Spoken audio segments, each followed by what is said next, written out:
Ya pemirsa, sebelum saya ke narasumber saya, kita akan lihat terlebih dahulu ini mengenai peraturan atau peraturan daerah pemasangan baliho dan reklame di DKI Jakarta. Mulai dari pasal 6 mengenai pola persebaran peletakan titik reklame, di mana ini juga diatur pemirsa. Ada persebaran peletakan titik reklame ini di daerah yang harus memprihatinkan aspek tertentu. Bahkan ini di pasal 5.2 juga mengenai persebaran mulai dari kawasan kendali ketat, kawasan kendali sedang, kendali rendah, khusus dan juga kawasan tanpa penyelenggara reklame. Ini sudah diatur bahkan juga di pasal perizinan pasal 18 di mana penyelenggara reklame ini terlebih dahulu mendapatkan izin dari penyelenggara reklame yakni gubernur atau pejabat yang ditunjuk oleh gubernur untuk setiap penyelenggaraan reklame pada sarana dan prasarana kota di luar sarana dan prasarana kota.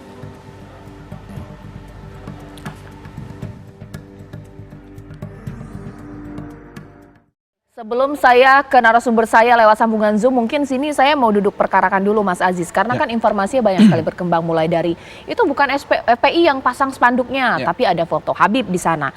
Sebenarnya begini, FPI memang tidak pernah memasang spanduk tanpa izin atau dipasang di mana-mana karena ingin memang membuat sebuah hype atau masyarakat datang ketika ada acara pengajian atau haul, ini bagaimana? Jadi gini, yang mau saya sampaikan adalah yang pertama, mayoritas, kebanyakan dari baliho-baliho itu yang memasang adalah masyarakat dan milik masyarakat. Artinya, contoh yang terdekat kemarin ketika yang di Petamburan, ada sedikit gesekan menurut kabar ya gitu kan. Itu kan juga dengan masyarakat, dilerai oleh pihak dari FPI yang berseragam.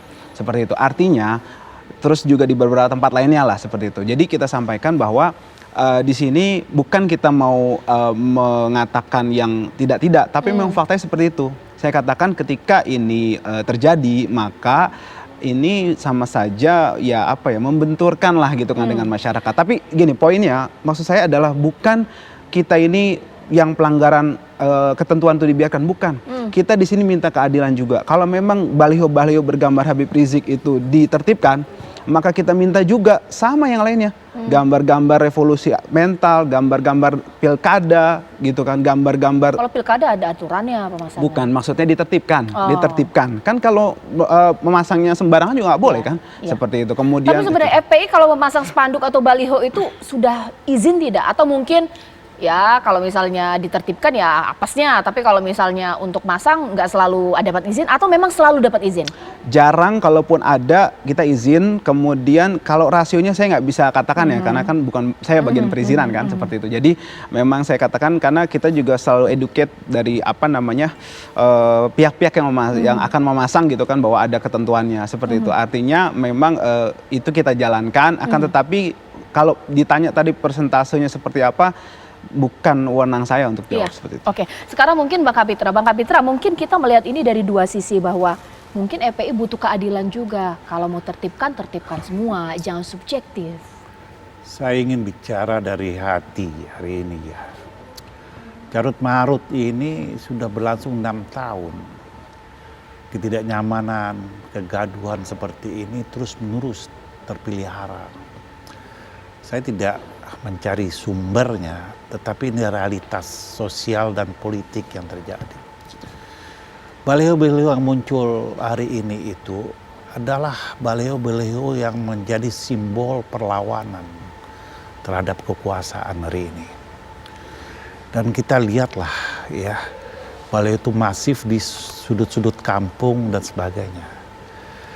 Dan itu narasi-narasi yang ada di baliho itu dikutip dari statement-statement baik dari pimpinan FPI yang tanggal 13 Oktober Ketua Umum FPI mengatakan Habib Rizik pulang akan membawa revolusi. Lalu saya kritik di Detikcom ya. Karena itu justru merugikan ARS pernyataan begitu.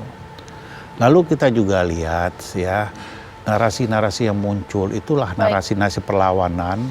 Lalu ada apa namanya jihad, udara dan sebagainya. Tapi dikatakan Mas Aziz sini yang pasang itu bukan FPI tapi masyarakat. Oke, itu tentu kita. Menurut Abang itu artinya begini ya, artinya begini, ada simbol-simbol perlawanan di situ.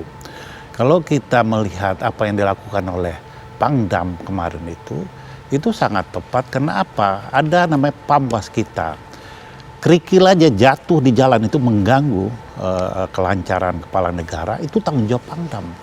Apalagi kalau ada baliho-baliho yang mengajak pada revolusi, yang mengajak pada kekerasan, perlawanan secara simbolik.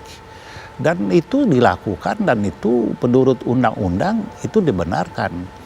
Nah, permasalahannya siapa yang memasang? Bukan siapa yang memasang masalahnya. Untuk apa baliho itu dipasang?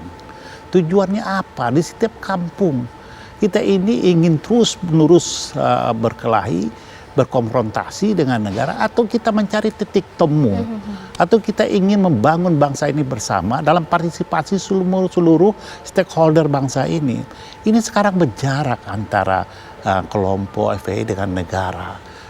Dan ini terjadi perpecahan di tengah masyarakat. Baik. Ada silent majority yang selama ini dia muncul ke permukaan, yang justru itu menjadi representasi dari sebuah perlawanan baru juga. Sekarang saya itu ke Bang Nasir Jamil ini mewakili DPR dan juga mungkin fraksi PKS tentunya ya. Dikatakan Bang Kapitra di sini Bang Nasir Jamil, sebenarnya apa sih tujuan dari pemasangan spanduk? Bahkan ada kekhawatiran perpecahan di masyarakat kita. Seperti apa? Iya, memang sepertinya saat ini sedang musim copot-mencopot ya, termasuk juga mencopot balihonya Habib Rizik. Nah, pertanyaannya kenapa baru sekarang secara masif ya baliho itu dicopot bahkan di seluruh Indonesia. Mengapa sebelumnya tidak ada kejadian seperti ini?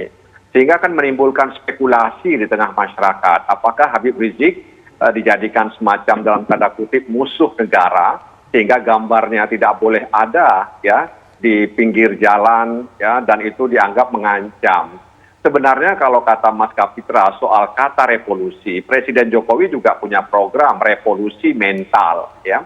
Revolusi itu tidak selalu bermakna negatif ya. Jadi revolusi itu kan upaya untuk mengembalikan situasi dan kondisi yang baik. Nah, revolusi akhlak yang digaungkan oleh Habib Rizik dengan melalui Front Pembela Islam itu juga dalam rangka untuk membangun akhlak bangsa. Jadi tidak ada kekhawatiran sebenarnya. Jadi sekarang saya ke Mas Teddy dulu. Mas Teddy, kalau mengenai momentum seperti tadi Bang Nasir Jamil mengatakan, ada yang salah tidak dengan momentum? Kenapa harus sekarang penerbitan masif ini dilakukan? Atau mungkin tidak ada yang salah? Bagaimana Bang Teddy? Ya salahnya di mana? Baru sekarang kan masif. Dulu enggak gitu. Nah, pertanyaannya, saya fokus aja pertanyaannya, salahnya di mana TNI? Secara aturan dibolehkan. Tapi menurut beberapa pihak bahwa itu tidak boleh. Nah, secara aturan dibolehkan. Tapi katanya tidak boleh. Makanya menurut saya yang mengatakan tidak boleh itu yang memang para pihak yang tidak ingin aturan ini ada di negara ini. Simpel saja, bahwa para penolak itu adalah orang-orang yang memang tidak ingin aturan ini ditegakkan. Dan sekarang ini saya lihat, TNI itu mau didiskreditkan, mau dilemahkan dengan cara-cara seperti ini. Seolah-olah TNI melakukan hal ini tidak benar, TNI menjadi turun derajatnya dan sebagainya gitu. Jadi memang ada arah ke sana saya lihat. Ini perdebatan kita ini sebenarnya tidak perlu ada. Perdebatan ini tidak perlu ada, tapi diada-adakan dengan tujuan bahwa pelanggaran dilegalkan dan TNI didiskreditkan. Itu saja. Nah, mungkin saya ke Mas Aziz, ini yang kemudian ditanyakan oleh masyarakat. Kenapa sih masih sekarang spanduk-spanduk itu di waktu yang bersamaan pasca kepulangan Habib ini kemudian terpasang? Nggak hanya di Jakarta, tapi juga sejumlah wilayah Indonesia. Tapi dikatakan bukan FPI yang masang. Masyarakat punya uang untuk mencetak baliho ini lumayan harganya ya. Bisa 500.000 ke atas. Sesaat lagi di Apa Kabar Indonesia Malam.